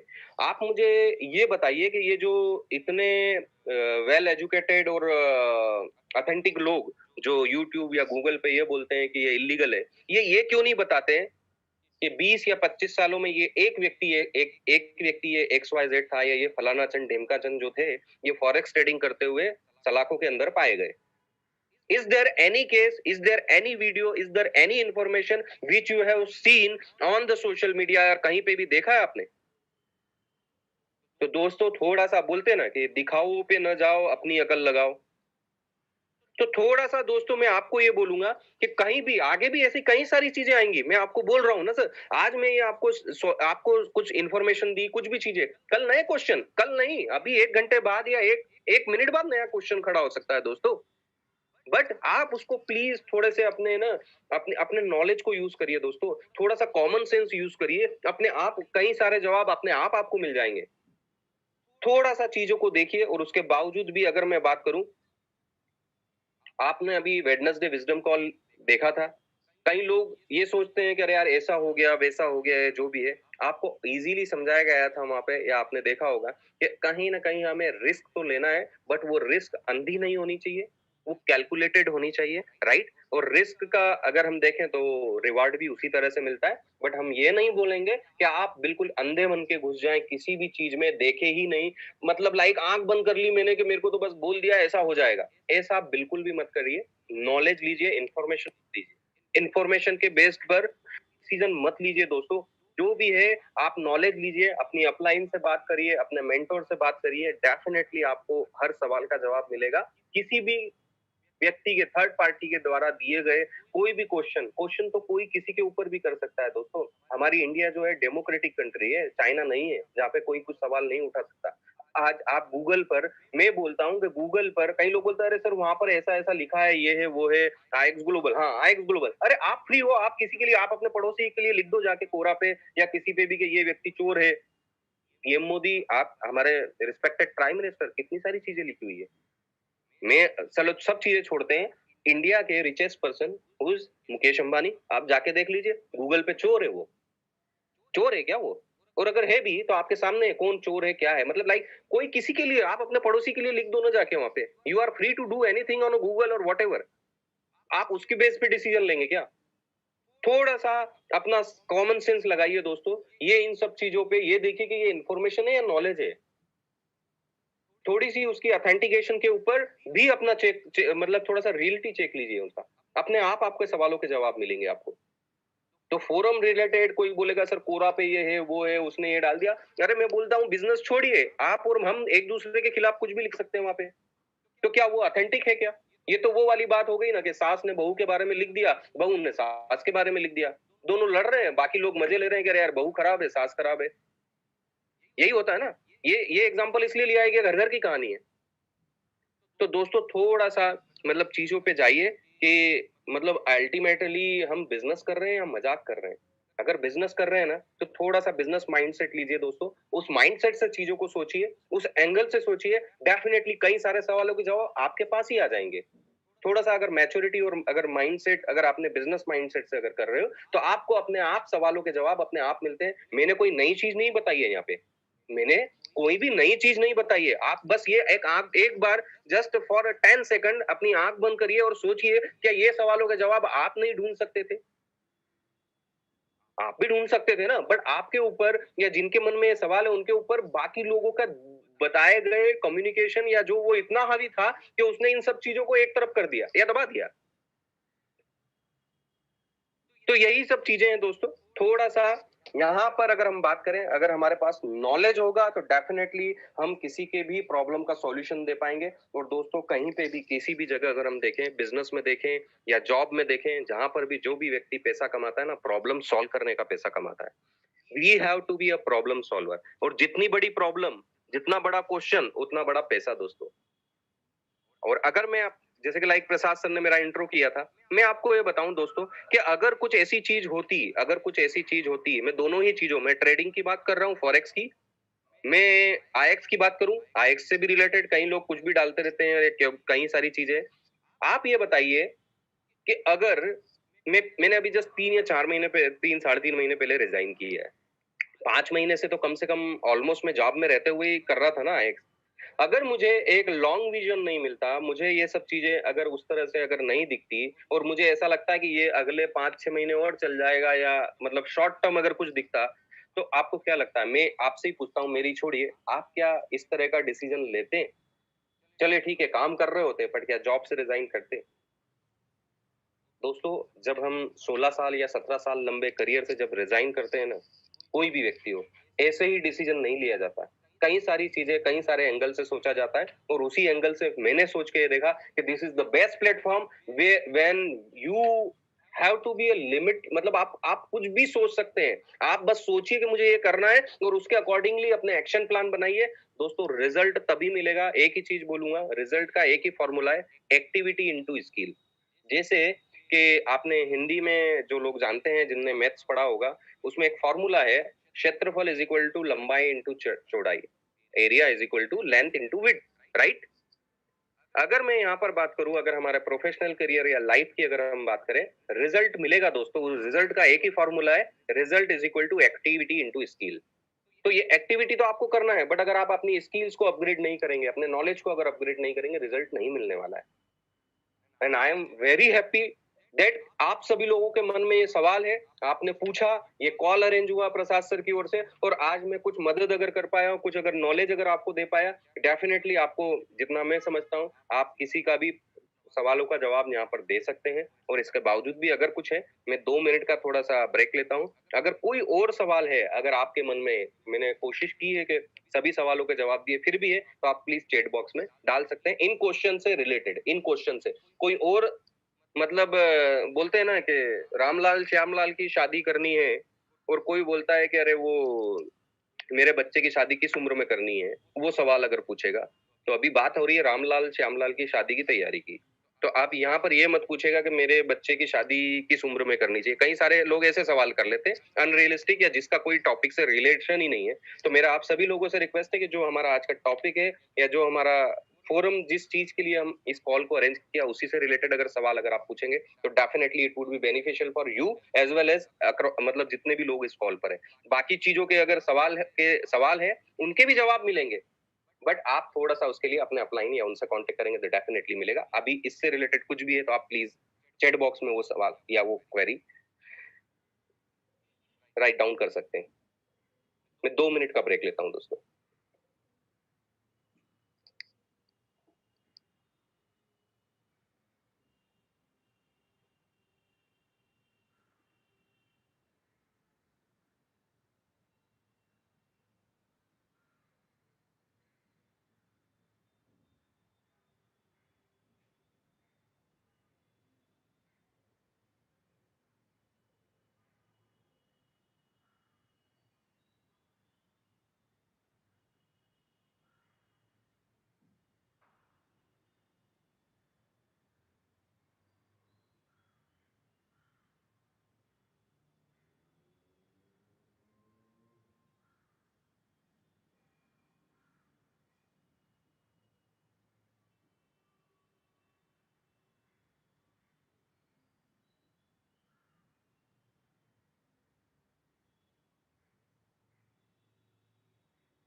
ओके दोस्तों, सो अभी तक ज़्यादा कुछ क्वेश्चन आए नहीं हैं।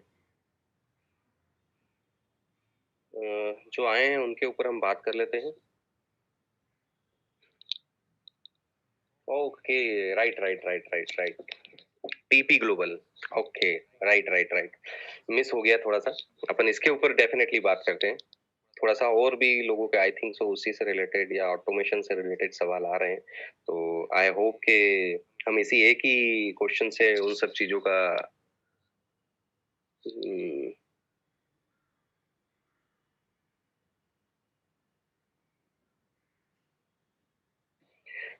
Okay, okay. टीपी ग्लोबल का लाइसेंस माँगते हैं लोग।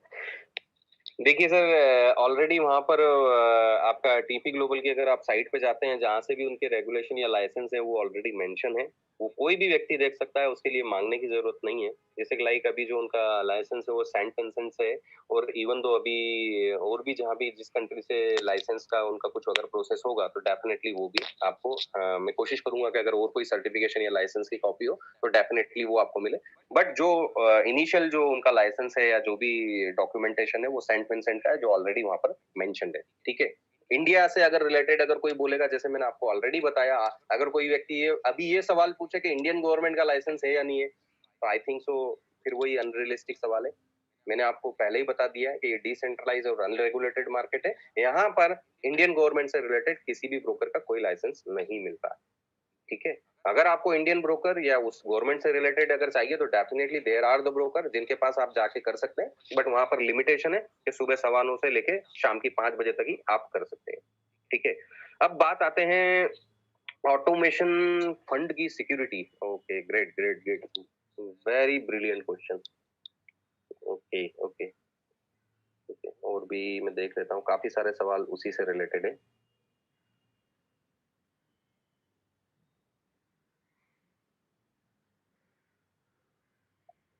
Okay okay. देखिए, एक अगर मैं फंड सिक्योरिटी की अगर मैं बात करूं, दो चीजें हैं, एक तो आपका बैलेंस और एक है ट्रेडिंग। दो सवाल होते हैं कि मैं अगर इस ब्रोकर के पास अपना अमाउंट अगर मतलब देता हूं तो उसकी क्या सिक्योरिटी है, मतलब वो जो मेरा बैलेंस है वो कितना सिक्योर्ड है, कहीं ब्रोकर कहीं भाग तो नहीं गया, भाग तो नहीं जाएगा, अगर भाग गया तो क्या होगा, राइट? एक ये सवाल। और दूसरा कि ऑटोमेशन में मेरा फंड कितना सिक्योर्ड है, राइट? तो थोड़ा सा इसको देखते हैं दोस्तों। शेयरिंग शेयरिंग क्यों नहीं हो रहा है?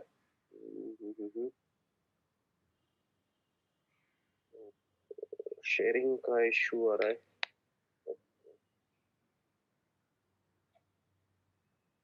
प्रसाद सर, मैं आपको होस्ट बना रहा हूँ, थोड़ा सा शेयरिंग, एक मिनट इसमें मैं देखता हूँ सेटिंग में, एक मिनट रुकिएगा,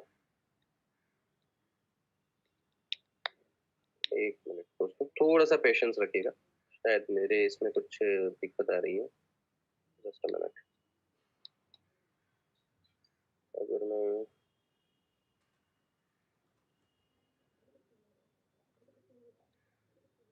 शायद मेरे ऐप में कुछ इश्यू आ रहा है, इसके कारण मैं शेयरिंग नहीं कर पा रहा हूँ, थोड़ा सा आप लोग नोट डाउन करिएगा, डेफिनेटली मैं कोशिश करूंगा कि आप लोग समझ पाए।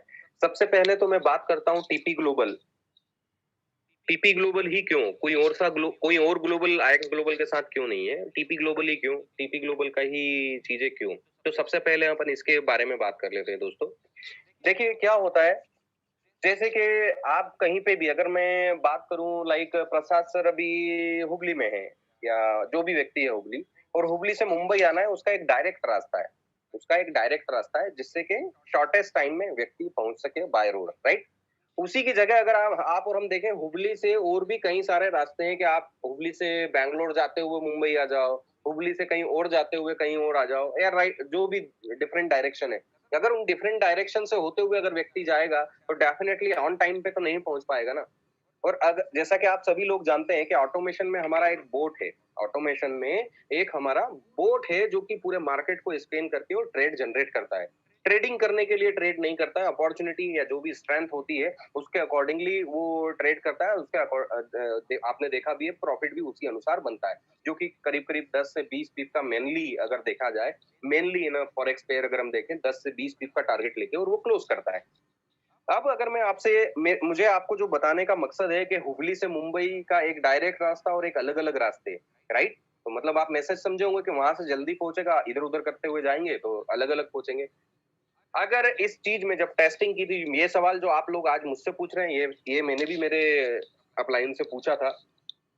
एक्चुअली क्या होता है दोस्तों कि जब भी ये चीज जनरेट होती है, ये कहीं ना कहीं आप ये देख सकते हैं, मैं ऑटोमेशन एआई बेस्ड या जो भी बात कर रहा हूँ, आप आपके मन में होगा सॉफ्टवेयर, हम सॉफ्टवेयर की बात कर लेते हैं। अब वहां से अगर ट्रेड अगर जनरेट होता है तो जैसे ही जनरेट हुआ उसी समय रियल टाइम पे अगर 10:17 10 सेकंड पे अगर ट्रेड जनरेट हुआ है तो 10:17 और 10 सेकंड पे ही आपके अकाउंट में अगर वो लगेगा, तभी आप प्रॉफिट बना पाएंगे। आई होप इतना तो आप समझते हैं। अगर वही 10:17 10 सेकंड की बजाय ज्यादा अगर टाइम लेता है तो हम कैसे, मतलब उस वो टाइम पे नहीं लगा, राइट? अगर वो टाइम पे नहीं लगा तो मे बी के प्रॉफिट और लॉस के भी चांसेस रहेंगे। और हमारा जो बोट है ऑटोमेशन का मेनली अगर एजेंडा जो है वो क्या है, प्रॉफिट बना के देना। एटलीस्ट आप मतलब देखिए देयर इज नो गारंटी। अगर कोई यहाँ पर अगर ये पूछ रहा है, अगर कोई ये सोच रहा है कि सर गारंटी क्या है, तो दोस्तों गारंटी तो कुछ भी नहीं है। फाइनेंशियल मार्केट में गारंटी नाम की कोई चीज नहीं होती है। तो डेफिनेटली मैं ये कोशिश करूंगा कि आपको ये समझ में आए कि आपको ऑटोमेशन क्यों करना चाहिए और उसमें किस तरह से आपका फंड सिक्योर्ड है, राइट। तो बात आती है टीपी ग्लोबल की दोस्तों। तो अब जैसे कि हम बात करते हैं कि एक ही अगर वो ट्रेड टाइम पे लगने के लिए हमें एक ही सर्वर की जरूरत पड़ती है, ठीक है। अगर हम यहाँ पर मल्टीपल सर्वर अगर लेंगे, जैसे कि मैंने आपको बताया हुगली से मुंबई का एक डायरेक्ट रास्ता और अलग अलग रास्ते, उसी तरह से अगर वो जो ट्रेड सॉफ्टवेयर से जो एग्जीक्यूट हुआ या जनरेट हुआ, जनरेट होने के बाद एग्जीक्यूट हुआ और अगर उसमें कोई भी लैगिंग आती है तो उसमें हमारे फंड की या उस ट्रेड को लॉस में भी जाने की, मे बी वो ट्रेड जनरेट जो हुआ वो प्रॉफिट देगा। बट मालूम पड़ा अगर आप multiple server means multiple broker के अगर अगर अकाउंट उनमें अगर हम प्लग करेंगे तो उनके सर्वर भी हायर करने होंगे और उनके सर्वर की फैसिलिटी लेनी पड़ेगी। जब लेंगे, अगर मल्टीपल सर्वर होगा तो मल्टीपल सर्वर पे राइट टाइम पे ट्रेड लगने की संभावना है न के बराबर है। और ये ऑलरेडी जब टेस्टिंग किया था कंपनी ने तो ये पॉसिबल नहीं हो पाया था। इसीलिए ये चीज करी गई कि कोई भी एक ही ब्रोकर का एक ही सर्वर यूज किया जाए और उसमें वन ऑफ आप डेफिनेटली आप भी यही चाहेंगे कि अगर एक करना है तो वन ऑफ द बेस्ट ही लेना पड़ेगा, जो बेस्ट हो। तो बेस्ट क्यों है टीपी ग्लोबल आईएक्स के पैरामीटर से? तो क्या होता है, आईएक्स एक कंपनी है जो कि यूएस बेस्ड है, डेफिनेटली वो उसी प्रोफाइल का एक ब्रोकर देखेगी। अगर मैं टीपी ग्लोबल की बात करें दोस्तों, जो टीपी ग्लोबल अगर रिटेल ट्रेडिंग क्या होती है? आप और हम जो ट्रेडिंग करते हैं या ट्रेड कर रहे हैं, हम रिटेल ट्रेडर है और एक होते हैं इंस्टीट्यूशनल ट्रेडर, ठीक है। जैसा कि आपको बता दूं, फॉरेक्स मार्केट में 90% से ज्यादा जो कंट्रीब्यूशन आता है वो इंस्टीट्यूशनल ट्रेडर का ही आता है। आप और हम जैसे लोगों का कंट्रीब्यूशन 8-9% रहता है, इससे ज्यादा नहीं। तो यहाँ पर जो टीपी ग्लोबल है ये पिछले 4 साढ़े 4 साल से मार्केट में है और आज से 1.5-2 साल पहले तक ये हम जैसे रिटेल ट्रेडर को एंटरटेन नहीं करते थे। आप सभी लोगों को पता है कि जब भी कोई एक्सपोर्टर रहता है, जब भी उसे कोई ऑर्डर मिलता है, जो लोग बाहर चीजें एक्सपोर्ट करते हैं वो अपने ऑर्डर को हेज करते हैं अपनी फंड की सिक्योरिटी के लिए। और जिन लोगों के ऑर्डर कोई ऐसा नहीं है कि 1 लाख 2 लाख डॉलर के होते हैं, उनके उनके ऑर्डर्स करोड़ों डॉलर्स के होते हैं एक्सपोर्ट में, आप समझ सकते हैं। तो उन ऑर्डर्स को हेज कर हैं और उसके लिए कई सारे जो इंस्टीट्यूशनल ट्रेडर या इन्वेस्टर या जो कॉर्पोरेट जो एक्सपोर्ट अगर मैं हाउस की बात करूं, वो लोग टीपी ग्लोबल की सर्विसेज पिछले 4 सालों से ले रहे हैं। तो आप ये बताइए कि आपका और मेरा ऑथेंटिकेशन जो कि 1,000, 5,000, 10,000 डॉलर तक के जिनके अकाउंट रहते हैं, वॉटेवर, अगर मैं बात करूं 1 लाख डॉलर तक के भी, तो वो ज्यादा अच्छे से ऑथेंटिक या और टेस्ट करेगा किसी ब्रोकर को, या जिनके करोड़ों डॉलर के अकाउंट होंगे वो ज्यादा अच्छे, और जो कि इंस्टीट्यूशनल मतलब उनकी कंपनी की स्टेक दाव पे लगी है, उनकी कंपनी का फंड कहीं ना कहीं एक ब्रोकर के पास लगा हुआ है, तो वो डेफिनेटली कहीं ना कहीं एक अच्छे one of the best broker के साथ ही ये डील करेंगे। तो यहाँ पर जो मैंने बताया कि आप और हम जैसे जो लोग हैं और पिछले 1.5-2 साल से ये लोग हम जैसे रिटेल ट्रेडर को एंटरटेन कर रहे हैं ओनली बिकॉज ऑफ, क्योंकि इनको अपने अपने ब्रोकिंग हाउस की ब्रांडिंग करनी है। अगर किसी को भी अपना ब्रांड बनाना है तो वो रिटेल ट्रेडर के साथ आके या रिटेल मार्केट में आके ही बना सकता है, वो कॉर्पोरेट में नहीं बना सकता। तो कॉर्पोरेट से वॉल्यूम जरूर है। वॉल्यूम की अगर मैं बात करूं, आज की डेट में जो वॉल्यूम जनरेट होता है या जो डिपॉजिट है इनके पास, आपका और हम जैसे लोगों का 10 से मतलब अगर मैं बात करूं मैक्स टू मैक्स 15 से 17% कंट्रीब्यूशन होगा। मोर देन 80% कंट्रीब्यूशन या वॉल्यूम जो होता है आज भी टीपी ग्लोबल के पास कॉर्पोरेट या ये इंस्टीट्यूशनल ट्रेडर का है। तो आप समझ सकते हैं कि आईएक्स ने क्यों टीपी ग्लोबल का सर्वर सिलेक्ट किया बजाय के दूसरे ब्रोकर के। उसके बाद इसमें जो भी चीजें चेक की, साथ में अगर आप देख सकते हैं, आपको खुद को पता है कि पिछले 1.5-2 साल से जब से रिटेल ट्रेडिंग में not a single complaint of any user के उसको विड्रॉल में परेशानी आई है। आपको और हमको, सॉरी सॉरी दोस्तों कॉल आ गया था, तो आपको और हमको कभी, आप खुद देखिए कि कभी कोई डिपॉजिट या विड्रॉल में कहीं किसी को कोई परेशानी आई क्या? नहीं आई। और नहीं आज तक कभी किसी कोई कॉर्पोरेट के साथ कहीं कोई इश्यू हुआ है। तो दिस इज द पैरामीटर जहां पर आईएक्स ने ये देखा कि ये जो ब्रोकर है ये वन ऑफ द बेस्ट है इंडिया के हिसाब से। और इंडिया के हिसाब से क्यों? क्योंकि इंडिया में जितने भी ब्रोकर है उनका ऑनलाइन प्रेजेंस है दोस्तों, कोई भी फिजिकल यहाँ पर नहीं बैठा है। अगर टीपी ग्लोबल की बात की जाए तो सबसे main best advantage in the Indian perspective अगर हम बात करें तो वो ये है कि इसके ओनर जो है वो खुद इंडियन है। इनका खुद का सपोर्ट ऑफिस जो है वो इंडिया में है। और मेन चीज, इनका कोर बिजनेस फॉरेक्स ट्रेडिंग नहीं है। ये जो भी ओनर है इनके और भी बिजनेस है just like IT companies and other. तो आप समझ सकते हैं कि अगर किसी का कोर बिजनेस नहीं है तो वो इस चीज को उस तरह से नहीं देखेगा जिस तरह से हम सोच रहे हैं कि पैसा लेके बच गया है या जो भी है। और ऑलरेडी पेरेंटल असेट्स भी मतलब हजारों करोड़ की अगर किसी व्यक्ति की है तो वो ये काम नहीं करेगा। फिर अगर हम बात करें, अगर थोड़ा सा रिस्क पर्सपेक्टिव की बात करें, दो चीजें आती है। आप मुझे ये बताएं, आप अगर कोई भी, अगर आपके पास किसी व्यक्ति का 100 रुपए है और उस 100 रुपए से अगर आप 5 पैसा भी अगर रोज का बना रहे हैं, तो आपकी नजर 100 रुपए पे रहेगी या 5 पैसे पे रहेगी? एक बिजनेसमैन पर्सपेक्टिव से, जो कि एक बिजनेसमैन है वो, तो डेफिनेटली एक ये पैरामीटर सेट होता है कि ऐसी कोई चीज नहीं हो सकती। उसके बाद एक और चीज है जो कि हमारे यहाँ पे, जैसे अगर हम बात करें, क्रेडिट रेटिंग एजेंसी होती है जो कि हर अलग अलग फंड हाउस को, जो फाइनेंशियल मार्केट में अगर हम बात करें, वो रेटिंग देती है। किसी को ट्रिपल ए देती है, किसी को A+ देती है, AA+ देती है, ए देती है, वॉट जो भी है। इसी तरह से फॉरेक्स में भी रेटिंग एजेंसी होती है। और इसी तरह से एक रेटिंग एजेंसी में मतलब मे बी के प्रसाद सर के पास होगा, अगर नहीं होगा तो मैं वापस शेयर करूंगा, जो आपको शेयर करेंगे वो लोग, वो आपकी मेरी तरफ से।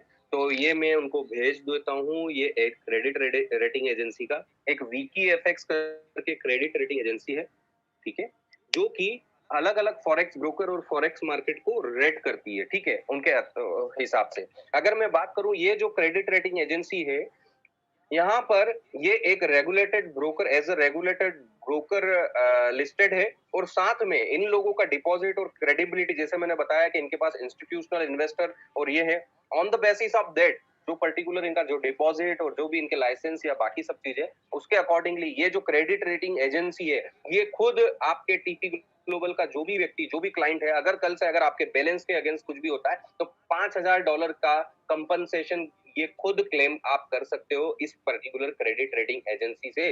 आप समझ सकते हो कि ये ब्रोकर कितना हाईली रेटेड होगा, जब जाके एक क्रेडिट रेटिंग एजेंसी ने इसकी रेटिंग दी है, और साथ में $5,000 तक का कंपनसेशन भी आप क्लेम कर सकते हो अगर कल से कोई अनहैपनिंग होती है आपके बैलेंस के अगेंस्ट। ट्रेडिंग में अगर कोई लॉस कर देता है वो एक अलग मैटर है, बट अगर आपका बैलेंस, जैसे बोलते हैं ना, ब्रोकर भाग गया तो अगर ऐसा कुछ होता है, तो डेफिनेटली आप इस क्रेडिट रेटिंग एजेंसी के पास जाके वो क्लेम भी कर सकते हो। और उसका जो कुछ डॉक्यूमेंट्स या स्क्रीनशॉट में डेफिनेटली अभी प्रसाद सर को शेयर करता हूँ। सो ये एक चीज है। आई होप कि आपको टीपी ग्लोबल की सब चीजें क्लियर हो गई होगी। थोड़ा सा अगर इसके आगे देखें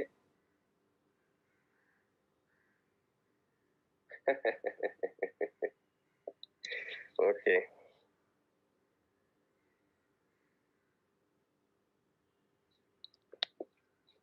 ओके, सवाल लगभग लगभग वही है। ये अभी भी, जैसे कि कुछ लोग अभी भी वही सवाल पूछ रहे हैं, why TP global is not registered under SEBI. मतलब मुझे लगता है कि इतना, मतलब मैंने पूरा ज्ञान, मतलब मतलब वो बोल दिया ना कि पूरी महाभारत या रामायण गा दी, और अब अगर हम पूछें कि रावण कौन था या सीता लक्ष्मण कौन था, तो ये तो वो वाली बात होगी। मैं आपको सभी लोगों को बोल चुका हूं कि सेबी का फॉरेक्स, ग्लोबल फॉरेक्स ब्रोकर के ऊपर कोई कंट्रोल नहीं है। Then why you are asking this question? थोड़ा सा प्लीज, मतलब थोड़ा सा अपने आप की तरफ देखिए कि आप क्या सवाल कर रहे हो। आप हो भी या नहीं हो, इस कॉल पे हो भी या नहीं, कि सिर्फ क्वेश्चन करने के लिए आए हो सर?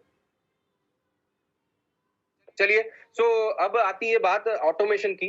तो ऑटोमेशन की सिक्योरिटी के बारे में थोड़ा सा मैं आपसे ये जानना चाहता हूं कि आप जिन जिन लोगों के पास पेन पेपर है, थोड़ा सा मैं कैलकुलेशन बताता हूं, आप उसको करिए और समझिए कि ये कैसे आपका ऑटोमेशन आपको क्यों करना चाहिए और किस तरह से ये रिटर्न देता है। जैसा कि आप सभी लोगों ने, ऑटोमेशन में जितने भी लोग हैं, उन सभी लोगों के पास अगर मैं बात करूं, एक पूरा ट्रेड हिस्ट्री होगा कि कौन कौन से ट्रेड लगे हैं, कितने पिप्स में क्लोज होता है और किस तरह से सेम डे क्लोज होता है। कभी भी कोई ओपन पोजीशन कभी भी नहीं रहती है। मेन चीज, कभी भी एक सिंगल ट्रेड रहता है, उस सिंगल ट्रेड के साथ डबल दूसरा ट्रेड नहीं लगता है। एक ट्रेड लगेगा, उसके बाद दूसरा ट्रेड लगता है, अगर वो क्लोज हो गया तो। अब अगर मैं बात करूं, 10 से 20 पिप का टारगेट रहता है दोस्तों। आप सभी लोगों को पता है 0.01 का लॉट पे 10 सेंट का प्रॉफिट होता है। उसी तरह से 0.02 पे भी यही होगा। 0.10 पे $1 का होता है, एक स्टैंडर्ड लॉट पे $10 का होता है, राइट? तो अब अगर मैं यहाँ पर बात करूं कि आप जितने भी लोग हैं जिनके अपना, थोड़ा सा आप ऑटोमेशन अकाउंट चेक करिए अभी ओपन करके। लाइक अगर $1,000 का अगर किसी का अकाउंट है, लास्ट ट्रेड जो लगा होगा वो 0.01 का ही लगा होगा। आप देख सकते हैं 0.01 के आजू बाजू का लॉट साइज ऑन $1,000 लगता है। अब आपका सवाल ये है कि मेरा जो $1,000 है, ये कितना सिक्योर है, कहीं जीरो तो नहीं हो गया? जीरो तो नहीं हो जाएगा? डेफिनेटली आपका सवाल जेन्युइन है, आपको पूछना चाहिए और इस चीज को चेक करना चाहिए। अब बात आती है कि वो चेक कैसे करेंगे, ये ऑटोमेशन कैसे काम करता है, ये ऑटोमेशन किस तरह से वर्क करता है, वो आपको पता होना बहुत जरूरी है। क्या अब इसमें क्या चीजें पता होना जरूरी है आपको? मेरे हिसाब से ये पता है कि 10 से 20 पीप मैक्स टू मैक्स इतना पे ही मैक्सिमम ट्रेड ये इसी पे क्लोज करता है फॉरेक्स पेयर के, राइट? सेम डे क्लोज करता है, एक ट्रेड के बना दूसरा ट्रेड नहीं लेता है। आप थोड़ा सा इस चीज को देखिए कि अगर मैं 0.01 का अगर ट्रेड लेता हूं, अगर 20 पिप भी अगर जाता है तो $2 का प्रॉफिट। और अगर इवन दो एसएल भी, जो आप अगर देखेंगे पिछले 3 से 4 महीने में एक या दो ट्रेड आपके लॉस में गए हैं, वो भी उतने में ही गए हैं, उतने भी 10 से 20 पीप में ही क्लोज किया है। मतलब प्रॉफिट भी उतना ही, लॉस भी उतना ही, एसएल भी उतना ही, उसी हिसाब से ये क्लोज होता है। और ये एक रिट्रेसमेंट पे काम करता है, जब एक मेनली मूवमेंट आता है तभी ये ट्रेड लगाता है, अदरवाइज नहीं लगाता। आपने देखा होगा कई बार पूरे पूरे वीक निकल जाते हैं पर ये ट्रेड नहीं लगाता है। जब इसकी अपॉर्चुनिटी, मतलब इसका मेनली काम जो ऑटोमेशन की अगर मैं बात करूं, जो बोट है, उस बोट का मेन काम है ट्रेडिंग करने के लिए, ट्रेड नहीं करने का। आपके फंड को सिक्योर्ड वे में देखते हुए, कंसीडर करते हुए ही ट्रेड लगाने का। इसीलिए आप देखेंगे कि 10 से 20 पिप में क्लोज होता है, और वो भी ट्रेड तभी लगता है जब वो 10 से 20 पिप की मूवमेंट होने की संभावना है उस समय 90% से ज्यादा रहती है। बाकी फाइनेंशियल मार्केट है, इसीलिए फाइनेंशियल मार्केट में दोस्तों कोई गारंटी नहीं देता है। अगर कोई गारंटी की, हाँ एक और चीज मैं आपसे ये बोलता हूँ, गारंटी जो है ना दोस्तों, मैंने भी काफी, आज मैं करीब करीब 38 ईयर्स की एज है, मैंने कई सारी चीजें देखी है। नेटवर्क मार्केटिंग और बाकी सब चीजें अलग हटा देते हैं, ओवरऑल दुनिया में मैं यही बोलूंगा, जहां भी गारंटी शब्द आता है ना दोस्तों, गारंटी वर्ड अगर यूज किया जा रहा है और अगर कोई व्यक्ति गारंटी दे रहा है ना दोस्तों, कहीं ना कहीं आपको उससे 10 कदम दूर हो जाना चाहिए। गारंटी का सिनोनियम या पर्यायवाची शब्द जो होता है ना दोस्तों, वो होता है धोखा। क्या होता है? धोखा। थोड़ा सा रिवाइंड करिएगा, अगर अपने को कहाँ कहाँ गारंटी मिली और क्या क्या हुआ है, या जिनको गारंटी मिली उनके साथ क्या हुआ है, थोड़ा सा ये देखिएगा। तो मैं आप सभी लोगों से यही बोलूंगा, आप प्लीज गारंटी वर्ड से दूर रहिए। अगर कहीं कोई ये वर्ड यूज कर रहा है ना, तो उससे 10 कदम दूर हो जाइए प्लीज। इस पे बिल्कुल भी ध्यान। बट ये अब आप ये बोलेंगे ये $1000, तो उसी के ऊपर मैं बात कर रहा हूँ कि आपको ऑटोमेशन क्यों करना चाहिए और किस तरह से यहाँ पर पैसा बनता है। तो जो मैंने आपको बताया, हर ट्रेड 10 से 20 पीप में क्लोज होता है, सेम डे क्लोज होता है। एक भी ट्रेड, एक सिंगल ट्रेड अगर चल रहा है तो दूसरा ट्रेड नहीं लगता है। अब हम यहाँ पर बात करते हैं, $1000 पे 0.01 का लॉट यूज होता है। 0.01 पर अगर 20 पीप की अगर मैं बात करूं, $2 का प्रॉफिट, लॉस भी अगर हुआ तो $2 का होता है, राइट? थोड़ा सा इसको और हायर साइड में ले लेते हैं। अगर 0.01 की बजाय 0.02 का अगर लॉट यूज किया, तो कितना 20 पीप पे क्या प्रॉफिट या लॉस होगा? $4, राइट? अब अगर आपका सवाल ये है कि ये जीरो हो गया, तो थोड़ा सा अपन थोड़ा सा देखते हैं। पहले तो ये कि कोई भी ट्रेड 20 पीप पे से ज्यादा मूव ही नहीं करता, उसके पहले ही क्लोज हो जाता है। पर फिर भी हम देखते हैं दोस्तों, अगर 100 पीप का मूवमेंट आता है ना 0.02, अभी ऑटोमेशन में 0.01 यूज हो रहा है $1000 पे, पर मैं 0.02 यूज कर रहा हूं, और उसके अकॉर्डिंगली 100 पिप पर आपका $20 का प्रॉफिट या लॉस है ना। तो अपन लॉस कंसीडर कर लेते हैं। 1000 पिप पे अगर जाएंगे तो कितने डॉलर का लॉस होगा? $200 का। और इसी के अकॉर्डिंगली आप जो बोल रहे हैं कि $1000 अगर मेरा जीरो हो गया, उस जीरो होने के लिए उसको 5000 पिप का मूवमेंट होगा, तब जाके आपका $1000 का लॉस होगा। आप मुझे ये बताएं कि जब कोरोना जैसा इश्यू था, जब मार्केट क्रैश हुए, अभी सबसे बड़े अगर मैं बात करूं कि पिछले 15 साल में सबसे बड़ा अगर क्रैश आया था, तो वो कोरोना के समय अभी मार्च अप्रैल में आया था। उस समय भी कोई भी करेंसी पेयर ने सिंगल डे में 1000 पिप का मूवमेंट नहीं दिया, मतलब 1000 पिप गिरा या भागा टाइप का नहीं हुआ। तो आप इजीली समझ सकते हैं कि आपका पैसा किस तरह से ट्रेड किया जा रहा है और किस तरह से सिक्योर्ड है। यहाँ पर मैं बात ही नहीं कर रहा हूँ कि 1000 पिप, आपका फंड तब जीरो होगा जब 5000 पिप का मूवमेंट होगा, जो अगर एल्गोरिथम, और ये मेरे को किसी ने बताया नहीं है दोस्तों। और आप भी बताई हुई चीजों पे कभी भी थोड़ा सा अपना दिमाग लगा के आप भी कैलकुलेट कीजिए कि ये फंड किस तरह से ट्रेड किया जा रहा है, यहाँ पर किस किस लॉट साइज से ट्रेड किया जा रहा है, और कब जाके मेरा फंड स्टेक पे आएगा या रिस्क पे आएगा। आप अपने पास, मैं ये चीज, ये जो भी आपको कैलकुलेशन बता रहा हूँ, ये 1 महीने के बेस पे नहीं बता रहा हूँ। ये आप पिछले 4-5 महीने जब से आपने ये अकाउंट ऑटोमेशन में डाला, आप देखिए कि किस तरह से जा रहा है और सिंगल डे में कितने पीप का मूवमेंट होगा एक सिंगल ट्रेड में। क्योंकि एक सिंगल ट्रेड ही आपको लग रहा है, कभी भी दो ट्रेड सेम डे, एक ट्रेड लगने के साथ दूसरा ट्रेड पैरेलल नहीं लगता। अगर हो लगता भी है तो एक क्लोज होने के बाद दूसरा लगता है। तो क्या एक ट्रेड, सिंगल ट्रेड 5,000 पिप जा सकता है सिंगल डे में? ये इसलिए पूछ रहा हूँ क्योंकि अगर कोई लॉस में होगा तो सबसे पहले तो वो 20 पिप पे ही एसएल में क्लोज कर रहा है, और अगर नीचे चलो अगर नहीं भी किया तो वो कहीं न कहीं तो उसको रिकवर करने के लिए काम करेगा ना। आप लॉट साइज़ यूज़ करने के हिसाब से देख लीजिए कि ये पर्टिकुलर अकाउंट ऑटोमेशन में लीवरेज तक यूज़ नहीं कर रहा है, 0.01 का लॉट ले रहा है। 0.01 की वैल्यू कितनी होती है? $1000, आपको पता ही होगा बेसिक, अगर ट्रेनिंग मॉड्यूल अगर आपने करा कंप्लीट किया है तो। तो आप ये सोचिए जब लीवरेज यूज़ नहीं किया जा रहा है, ट्रेड सिंगल लगाया जा रहा है, 20 पिप में क्लोज़ किया जा रहा है, whatever the profit in SL, तो कैसे आपका अकाउंट ज़ीरो हो सकता है? तो थोड़ा-सा इन चीज़ों में देखिए। देखिए, अगर मैं बात करूँ यहाँ पर, अगर कोई ये सोचता है कि रिस्क, डेफिनिटली फाइनेंशियल मार्केट में रिस्क होती है, बट मैं ये बोलूँगा कि आप आँख बंद करके रिस्क मत लीजिए, कैलकुलेटेड रिस्क लीजिए। मतलब जो मैंने अभी आपको बताया कि रिस्क कब होगी, जब 5,000 पिप मार्केट जाएगा तो आपका अकाउंट ज़ीरो हो सकता है, एज़ पर द अभी गिवन एल्गोरिदम जो पिछले 4 या 5 या 8 महीने से जिस तरह से ट्रेडिंग हो रही है, इसी तरह से हो रही है। तो अगर मैं बात करूँ, आपका अकाउंट जो है वो सिक्योर्ड है। और थोड़ा जो मैंने बताया, आप ये कैलकुलेशन सुनने से मत करिएगा, थोड़ा खुद भी करके कॉपी पेन पे लेके करिएगा।